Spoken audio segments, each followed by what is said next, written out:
अस्सलाम वालेकुम दोस्तों, मैं हूं परवेज सिंधीला। दोस्तों, जो इंसान का घमंड और गुरूर है ना, उसको कहीं का नहीं छोड़ता। उसकी मैं उसको कहीं का नहीं छोड़ती। दुनिया में तो बड़ी बड़ी इसकी मिसालें हैं। पाकिस्तानी सियासत में कुछ सियासतदान ऐसे होते हैं कि एक वक्त होता है उनका, वो क्या उसे कहते हैं कि उन्हीं की राज चलता है। वसी जफर साहब, अल्लाह उनका जन्नत में घर करे, कुछ पिछले दिनों वो वफात पा गए हैं, 2-4 दिन पहले। परवेज मुशर्रफ दौर में जड़ावाला से तलक रखने वाले वसी जफर साहब जो एक वकील थे, वजीर कानून थे वो। इतना तगड़ा वजीर कानून हमने अपनी आंखों से देखा है कि कमाल। क्या बात है। जिस टीवी टॉक शो में जाता था, जहां बैठता था, जहां उठता था, उसके नाम के डंके थे। परवेज मुशर्रफ दौर में 2-4 वजीर और भी थे, लेकिन फिर एक वक्त आया कि परवेज मुशर्रफ दौर के बाद कभी नाम भी नहीं सुना हमने उनका। मौजूदा हुकूमत में बहुत सारे ऐसे वजीर है जो किसी को कुछ समझते नहीं है, जो उनके मुंह में आता है वो बोलते हैं, और कमाल का बोलते हैं। इसी बात का वो खाते हैं। फिरदौस आशिकवान, आपा फिरदौस आशिकवान, बाजी फिरदौस आशिकवान, बहुत प्यार और मोहब्बत से उनको ये नाम दिए जाते हैं, लेकिन उसके पीछे होती तो जरा थोड़ी सी टोंट है बाजी और आपा के सामने।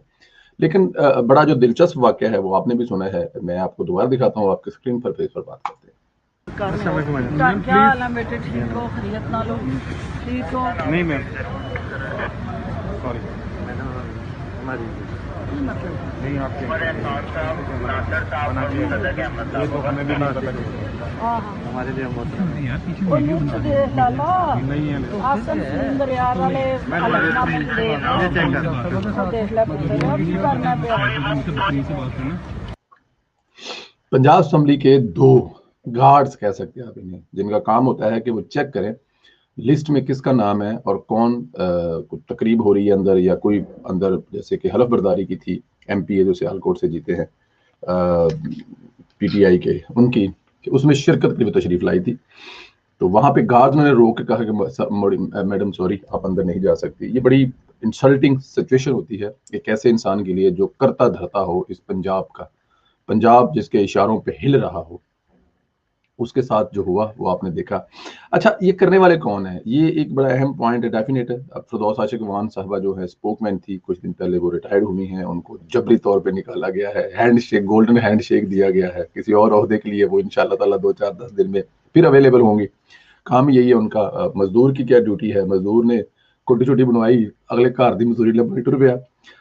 बडावा बोला था जी इन्होंने, जो आपके हैं वजीर आला पंजाब, उनको कहा था कि वो बडावा है। बडावा, बडावा पंजाबी में आप समझते हैं बडावा किसको कहते हैं। तो बडावा कहने की वजह से बुजदार साहब को बड़ा गुस्सा था इन पे। तो बुजदार साहब ने एक तो इनको किक किया अपनी कैबिनेट से, दूसरा इन्होंने इसे पंजाब असेंबली में जब वो तशरीफ लाई तो डेफिनेट नाम लिखा हुआ था या नहीं लिखा हुआ था, लिख के काटा हुआ था, वट जो भी है, वहां पे उनको बोल दिया कि ये बंदी अंदर नहीं आ सकती, और अंदर नहीं आने दिया। दोस्तों, ये भी कुछ भी नहीं है।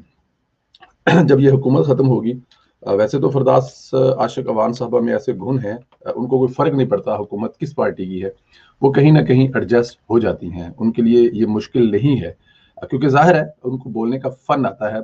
और वो बिल्कुल परवेज रशीद साहब के बारे में हमें एक हमारे मेहमान ने बताया था कि उन्होंने कहा, परवेज मुशर्रफ साहब से कहा कि आप इतने पढ़े लिखे बंदे हैं, ये आपने परवेज रशीद जैसा बंदा रखा हुआ है, ये वो मैच नहीं करता आपकी पर्सनैलिटी से। तो उन्होंने ये कहा था कि हाँ ठीक कह रहे हो, लेकिन प्रॉब्लम पता है क्या है?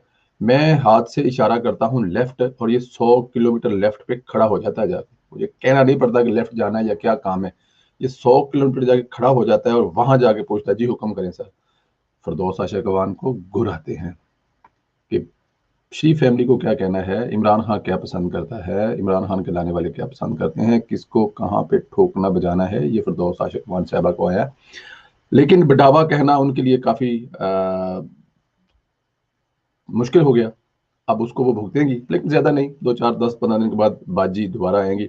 इसमें जो बड़ी मजे की बात की वो वैसे तो क्योंकि लगती फपती बहुत ज्यादा है, उस्मा बुखारी साहब ने जो बात की वो बड़ी मजे की बात थी।